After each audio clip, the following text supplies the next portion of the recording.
Hey everyone, in this IELTS lesson, we're going to compare this, a medium scoring essay, with this, a high scoring essay.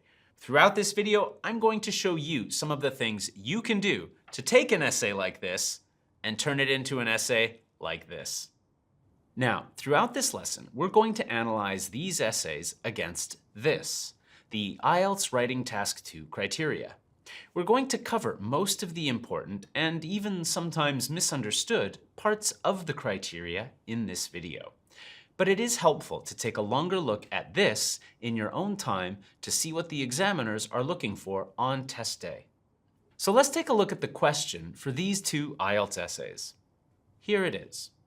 Some people think that products should be made to last as long as possible, while others think that making the products cheap is more important. Discuss both views and give your own opinion. Now, pro tip number 1. One of the biggest reasons IELTS candidates get lower IELTS writing scores than they want, in particular reference to the essay, is that students do not fully understand or fully respond to the question prompt. So carefully read and even reread the prompt before you start preparing. Here, if we look back at the question, we have two views we need to look at: lasting long and being cheap.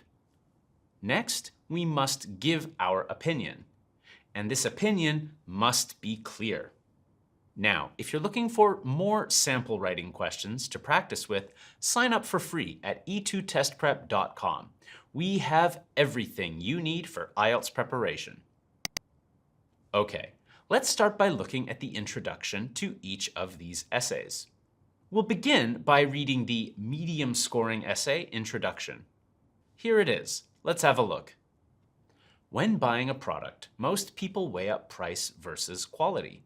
Some think that products should be made to last as long as possible, while others think making products cheap is more important. In this essay, I will examine both views and provide my own opinion. So this introduction is good, but not amazing. It starts with a pretty standard 3-part introduction. It has a broad statement about the topic, it then addresses the question, and then it presents a roadmap statement. So I know what the text is generally about, and I know what I'm going to read about. Honestly, if this was a student on day 1 of an IELTS course, it wouldn't be bad. But there are a few things we can improve. Now, to maximize your test score on test day, we generally advise 4 things for your introduction. First, start with a broad statement about the topic. Why is the topic important, or why is it a problem? Next, paraphrase or address the question in some way to make the scope of the essay clear. Then, have a thesis statement with a clear position. And finally, when appropriate, use topic-specific vocabulary. Now, let's look at this introduction again with these tips in mind. Okay, so it has a broad statement at the beginning. Great. But let's look at the next sentence. Okay, so, it does the job, but it is just copying the question, almost word for word. So it's a lost opportunity to show what you can do with your grammar and vocabulary. Also, in general, anyone aiming for a good score should have the ability to paraphrase the question quickly. Next, we have a thesis-ish looking sentence here. In this essay, I will examine both views and provide my opinion. It's not bad, but one criteria for a 7 or higher is to have a clear position throughout the essay. This isn't going to help you be clear. Finally, we want to show a little bit of topic-specific vocabulary. Now, none of this vocabulary is wrong, but it is a bit repetitive.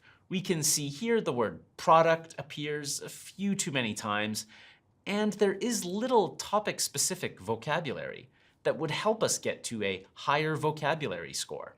Only that first sentence has some useful language. Weigh up prices versus quality. Now, keep in mind that you don't need to shoehorn in random advanced sounding words, especially in the introduction. The focus on the introduction is clarity A clear position should be the priority in the introduction, and grammar and vocabulary come second to that. And as always, topic-specific vocabulary can be built up through strong reading and listening habits. Let's have a look here at the better, high-scoring introduction. When buying a product, most people weigh up price versus quality. While some feel that durability should be the main priority, others argue that affordability is more important.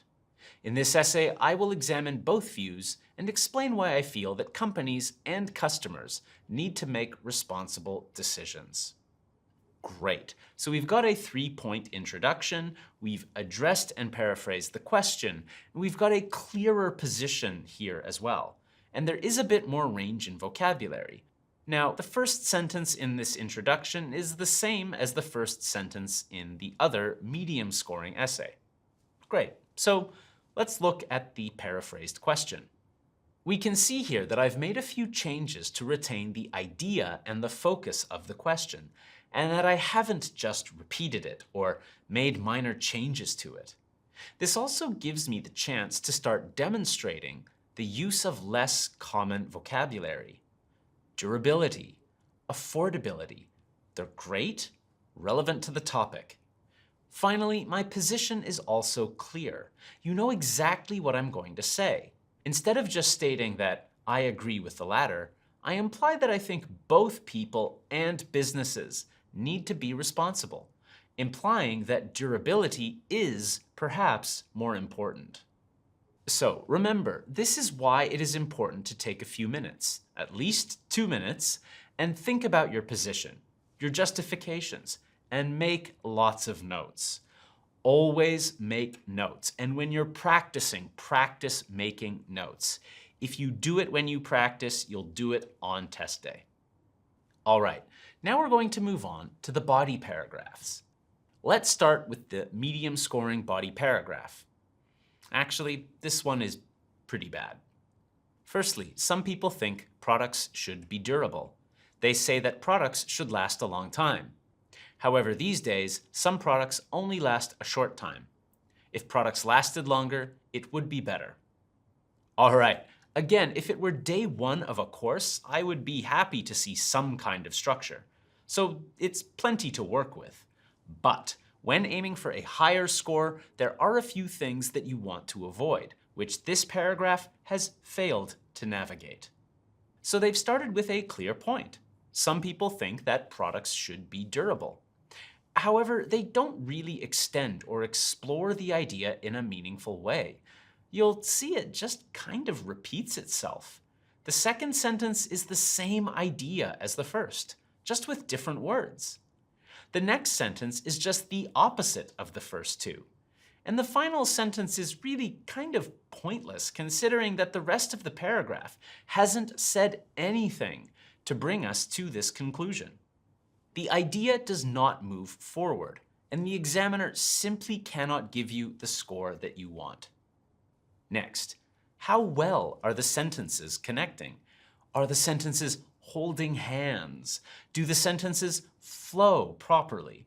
Well, superficially, it looks like they do.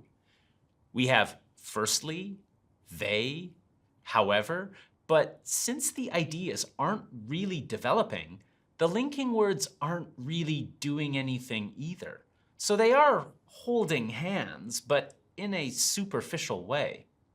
Now for the higher scores, your linking should not attract attention. That means that the reading experience is smooth. The linking is there, but it's not super obvious.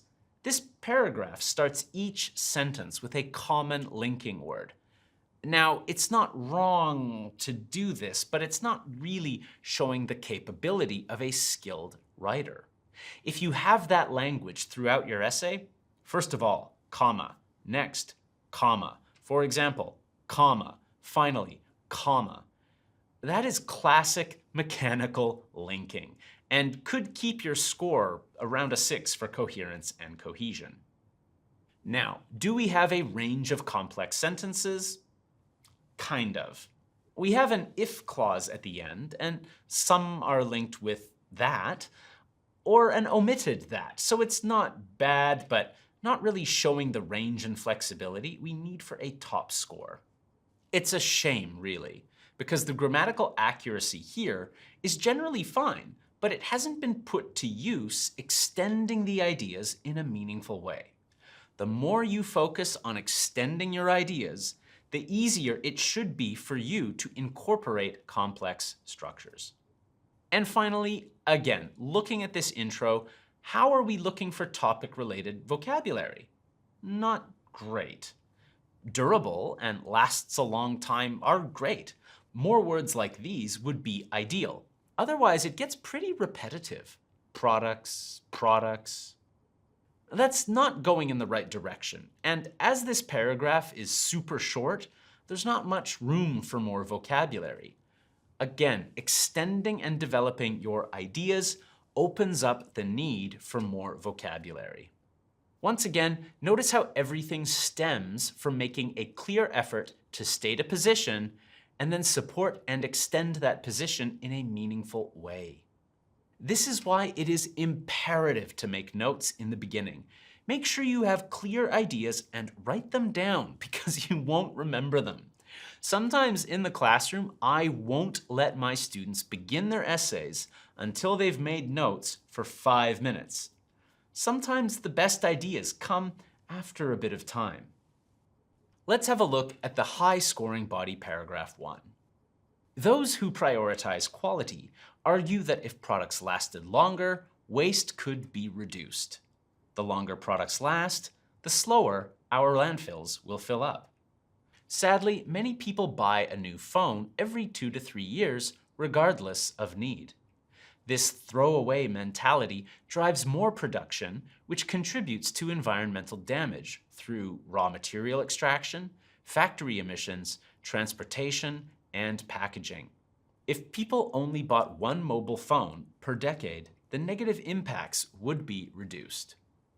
This is better. The ideas aren't just repeating, and there's a wider range of sentence structures. Let's have a closer look. So our topic sentence is clear. That's the most important thing. Long-lasting products are good. It's also complex. It's got 2 if sentences. It gives an example of how it causes our landfills to fill up, and then illustrates this idea with the example of buying a cell phone every year. Then it explains the effect and suggests how we could reduce the negative impacts. So in this paragraph, there's no repetition, there's a wider range of vocabulary and grammar, and I've explored the idea more meaningfully, and I can get a better score. Let's look at these 2 body paragraphs side by side. You can see, first of all, that the first one is not only shorter, but that the sentences are short and bland. There is no meaningful development of the ideas. And that really is what you want to focus on. Develop the ideas. Examples and effects are 2 ways you can do this. And the high-scoring body paragraph ends by summarizing the idea with an if sentence. Let's have a look at the second body paragraph for the medium scoring essay. Secondly, some say making products cheap is more important. Making cheaper price is more important than making good quality products. Therefore, people would buy more products. For example, many people will buy a product if it is very cheap. Hence, cheap products are more important than long-lasting products. Now this sentence makes a clear point at the beginning. Make cheaper products. And it has some slightly better sentence structures. But again, we see the word products come up a lot. Also, we see that the second sentence and the final sentence are saying the same thing and using the same grammatical structure.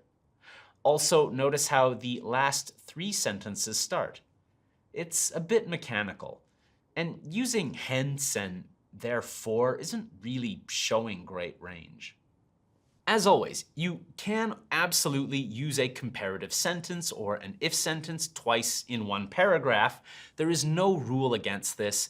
And sure, words like hence, therefore, for example, aren't wrong, and you can use them.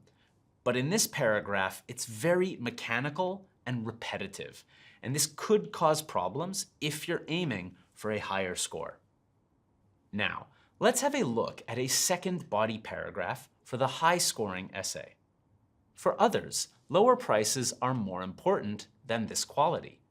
Compared to 50 years ago, the range of products on the market is bigger and the prices are much more affordable. A computer, for example, used to cost several $1,000s, but now it is possible to buy one for under $300. This means that more people have access to such items, which is important because it implies greater equality and opportunity, particularly when it comes to products such as cars and electronics. So this paragraph starts clearly. It has a clear position, and then it extends. We have compound sentences and complex sentences. Also, note this phrase here, which is important because. I always tell my students to think about this phrase. Why is it important? Why does it matter? If you think about that while preparing and writing your essay, it's going to be easier to extend your ideas. So what? Why are you telling me this? Why does it matter? Thinking this way will help you bring up that score. Now, we've just looked at 2 body paragraphs. If you need more tips or want teacher feedback on your own writing, check out e2testprep.com. We have sample essays, practice questions, everything. Let's move on to looking at the conclusion for each essay. Once again, we'll start by looking at the medium scoring essay. In conclusion, people enjoy buying products. Some people think that they should be cheap, while others feel that it is important to last a long time. So this is a kind of conclusion I see a lot. It just repeats the information and words from the body paragraphs. It's the same ideas and same words. Now, while you don't want to introduce new ideas in the conclusion, you also don't want to repeat exactly what you've already written. Also, we have another problem. The question asked you to give your opinion. So, where is your opinion? In this case, it sounds like we need a third body paragraph. A common reason students do poorly on the writing test is that they miss a key part of the question. You must clearly read the question, make sure that you've understood what you need to write about, make notes, and then execute. So far, this essay didn't really provide an opinion, so it didn't fully address the question. So, for the high-scoring essay, a third body paragraph was written to address the full question prompt. Let's read it. The best way forward is for both businesses and consumers to think carefully about their choices. For companies, consideration must be given to sustainable and ethical practices. Rather than producing a range of poorly made, cheap clothing that will not last more than a season, it would be better to invest a little more in quality materials and workmanship. That said, it is then up to the consumer to reward those companies that step up. They too should seek out companies that demonstrate the best practice rather than simply opt for the lowest prices. The higher the standard businesses and consumers hold for themselves, the less damage they will cause. Beautiful. We've got a range of sentences, some great vocabulary, and most importantly, a clear idea well extended. Once again, let's look at the conclusion, this time for the high-scoring essay. In conclusion, the battle between quality and affordability is always going to exist. In order to strike a balance that minimizes environmental impact and allows people access to products, corporations and individuals need to use their judgment. So here, rather than just restate everything I've said, I've reformulated it. People must use their judgment to make better decisions. So let's have a look at all of it together, both essays. So you can see that the higher scoring essay is clearly longer. As we showed you, it fully answers the question. It extends and develops its ideas carefully, which results in a wider range of grammar and vocabulary. And really, that is a key point. The main problem with the lower scoring essay is not that it's too short, it's that it doesn't do enough to answer the question and effectively develop the ideas. If you focus on that, the grammar and vocabulary will follow. So focus on the quality and development of your ideas first. But also please remember that on this channel, we give lots of suggestions on what kind of grammar to use, and we do recommend getting comfortable with these structures. Flexibility and smooth writing are essential for a high score, and practice really is the best way to get there. All proficient writers in any language get proficient through practice. Remember to sign up for free at e2testprep.com to prepare properly before test day for all parts of the test: listening, reading, speaking, and writing. Thanks for watching. I hope you found this video helpful. Good luck.